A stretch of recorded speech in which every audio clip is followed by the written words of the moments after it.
This is Hannah again. Welcome back to part 3 of the Online Literature Review Workshop.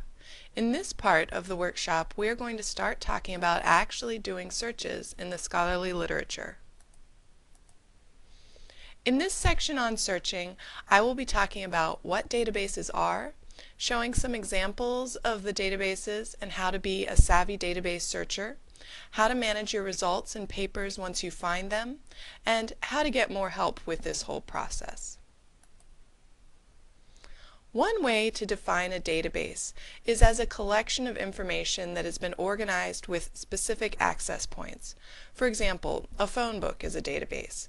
Databases can be subject-specific, like education or business or ecology, or material-specific, like databases of newspapers or conference proceedings. This also tells you something about why it is an advantage to use multiple databases. They can offer you different disciplinary perspectives on a topic, and they can offer access to different types of materials.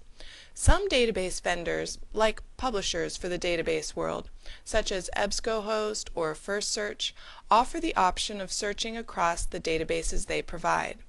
Google Scholar attempts to search across a variety of databases and other web resources for scholarly type publications. It can serve as a good discovery tool to get a general overview of who is writing about a topic, and Google Scholar gives you the advantage of doing a single search to find things from a variety of fields. One disadvantage of using Google Scholar is that it's often hard to track things down if they're not openly available on the web. Although you can use the Preferences function in Google Scholar to establish links to the OSU library. Use the Google Scholar's Tips website to learn how to set up a connection between Google Scholar and the OSU libraries and how to use the advanced search features in Google Scholar. Another disadvantage to be aware of with Google Scholar is that the materials found here are not necessarily journal articles or peer-reviewed materials. Sometimes you can find CVs and undergraduate reports that have been submitted.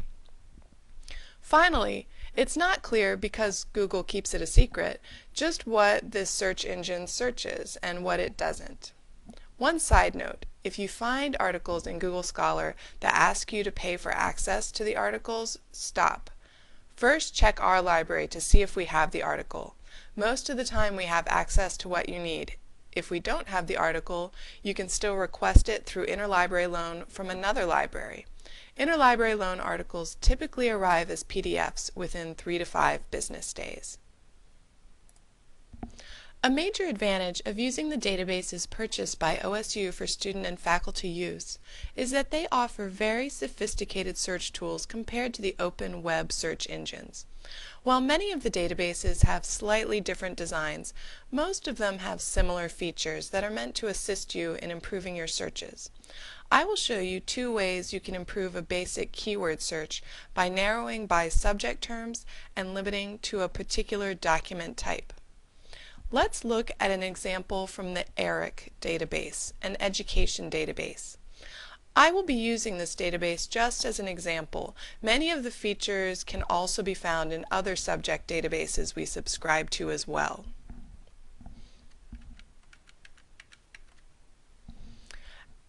At the OSU Library's homepage, go to the Find It button and look under there for the Databases link. From here, go to the E's, scroll down and find ERIC, EBSCOhost in the list. Because you are off campus, you will be asked for your ONID username and password before you can get into the databases. Because I'm on campus, I do not need to enter this information. The computer automatically recognizes me as part of the OSU community. You can see that you now have a search screen with quite a few options. I always start my searches fairly simply so that I have room to revise from there. Let's begin by typing the phrase school achievement into the first search box.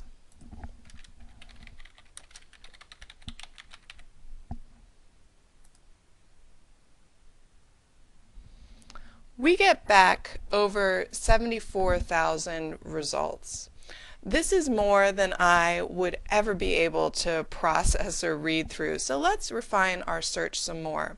Let's begin by looking at the search options on the left-hand side of the page. The most important tool here, I believe, is the ability to limit by subject. Click on the subject link,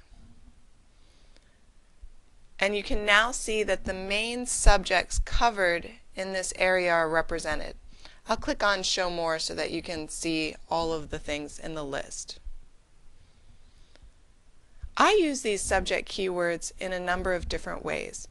First, because these subject keywords are assigned to the articles by the authors and the information professionals who create the database, you can learn standardized or new vocabulary for your field from the subject keywords. For example, I see academic achievement in the list. This is a clue that this term may be a more standardized way in this field of referring to the term I was just guessing at, which was school achievement. The second thing I do with these keywords is discover new keywords to search by. Maybe I had not previously considered the issue of, let's say, achievement gap as a topic to consider. Now I see that this is a related field to my interest and I could explore it further. The third thing I do with these subject keywords is narrow down to articles I'm actually interested in seeing. For example, perhaps my specific interest is in maybe reading scores, and so I can see those things now. So I'll click on those 3 areas of interest to me and update my search. So now I've narrowed down my search to only 43,000 things. So this is still a fairly large subset, so I would think of other ways that I could continue to narrow down my search until I'm dealing with the articles that are most relevant to me. So let's look at some of the other tools and strategies that you can use to refine your search. When you click on the Advanced Search link, it shows you a variety of options here that you can use to narrow down. So for example, you could limit by the date of publication. So I could say here maybe that I was only interested in things from the past 10 years or so.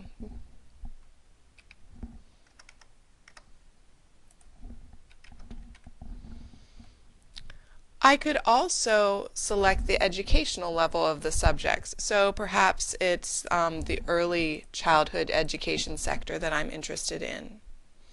You could also select a particular methodology or a style of writing in the publication box. So over here, maybe I'd scroll through the options, and perhaps it's really something like journal articles or really the type of publication I'm interested in.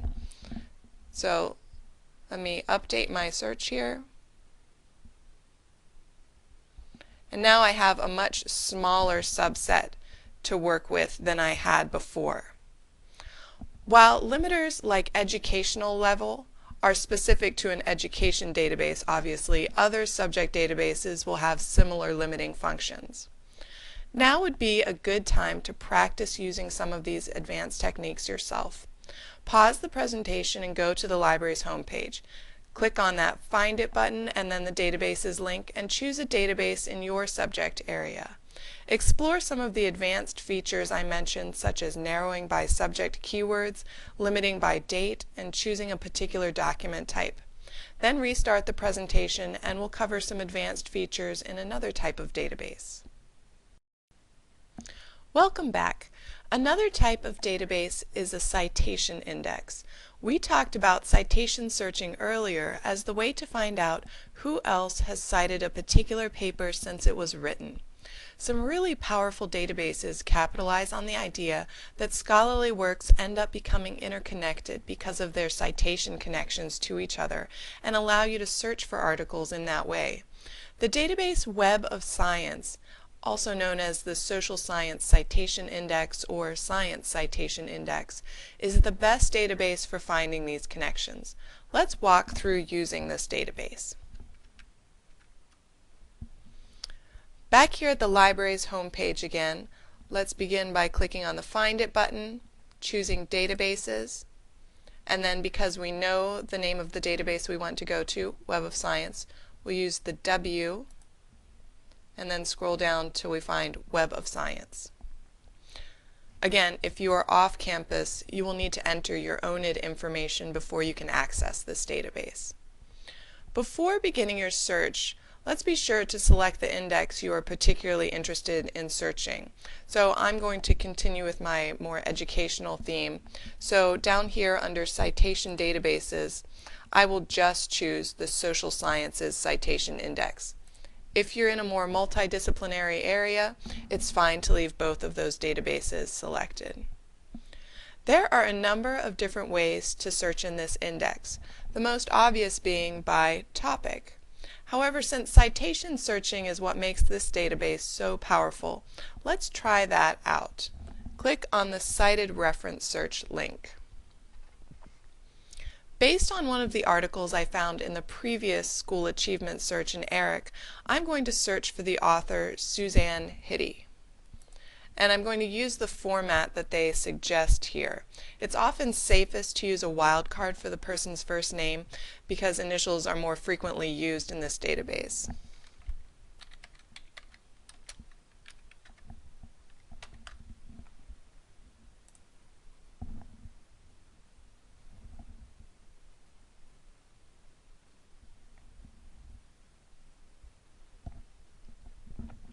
So what we retrieve here is a list of articles that Hitty has been an author on.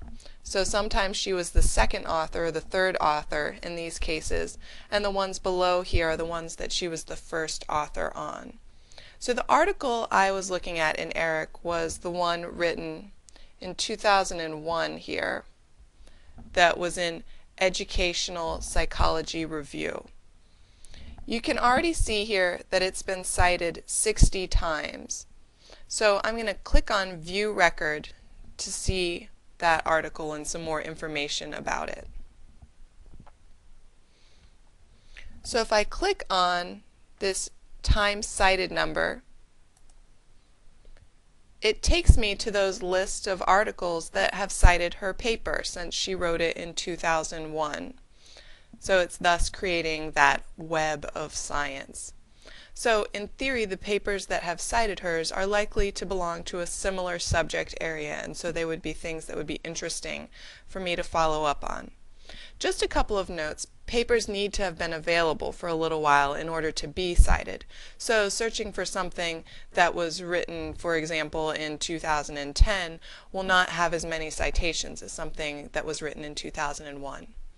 Also, not everything in Web of Science is available in full text. So to get to the particular article, make sure you try out the 360 link to full text button to actually access the article that we have through our subscriptions to the various journals. Another quick note, Google Scholar also shows you how many times an article has been cited. Pay attention to the cited by link next time you do a search in Google Scholar and follow those links to make that same sort of connection to the other Web of Science kinds of ideas. Again, take the time to pause this presentation and practice using Web of Science. Find an article you have already read and do a search in Web of Science for the first author. See if you can pull up papers that have cited that author's work. Many databases contain tools that allow you to track your results so that you can easily store the information you found and keep up to date with new information that comes out in your field. First, let me show you how you can store and manage results that you have found. Back again at our ERIC results list that we had earlier on school achievement, let's look at this list of results. You can select the ones that you would like to investigate further by adding them to a folder.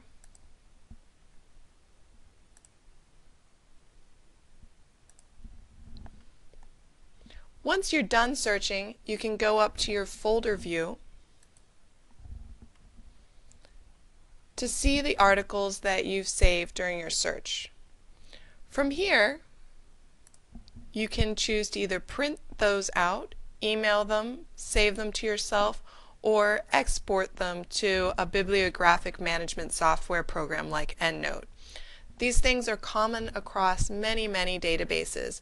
The links for printing and emailing are often in a different location than right here in ERIC, but learn to look for these features in many of the databases that we subscribe to.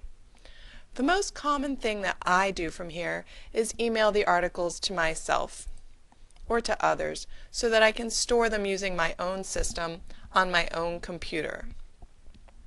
Now let's go back to the results list. In some databases, you can easily set up a search alert so that the search you have just done will be regularly repeated and the results sent to you via an RSS feed or email. For our current search, we just click on the link that says Alert, Save, Share at the top of the results screen. It then allows us to create that type of an alert. For more detailed instructions on setting up search alerts, be sure to check out the mini tutorial on our Keeping Up with Research webpage. You can find that page by coming to the library's homepage, choosing Library Resources for Graduate Students, looking at the Tutorials and Guides options, and choosing Keeping Current.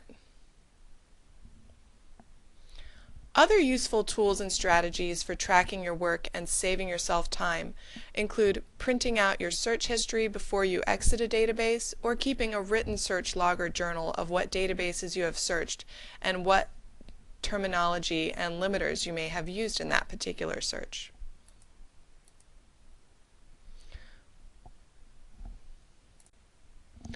More sophisticated tools exist for managing your results in addition to the database tools I have just described. If you plan on writing a lengthy document, for example, such as a thesis or dissertation, or if you plan on writing articles on a regular basis, it will be worth your while to learn how to use one of the bibliographic management tools available.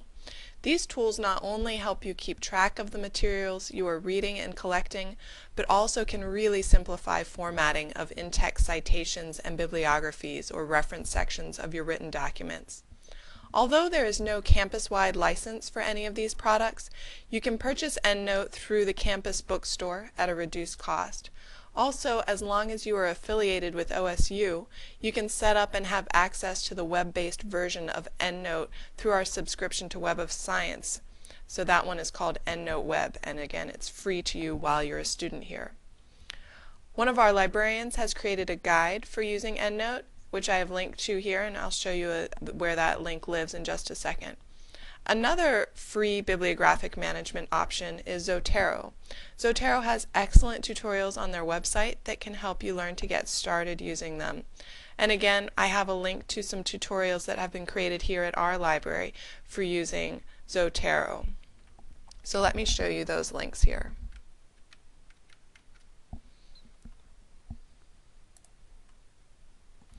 So back again to our graduate students page.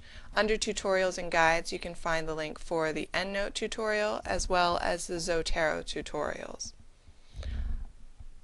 Let me also mention here that on the graduate students view of the page there are easy links to the interlibrary loan department at the library here, as well as the theses and dissertations, where you can both search for theses and dissertations that have been written and submitted to OSU Library's collection on those, and you can also learn more about how to submit your own thesis or dissertation when you get to that point of the process for yourself.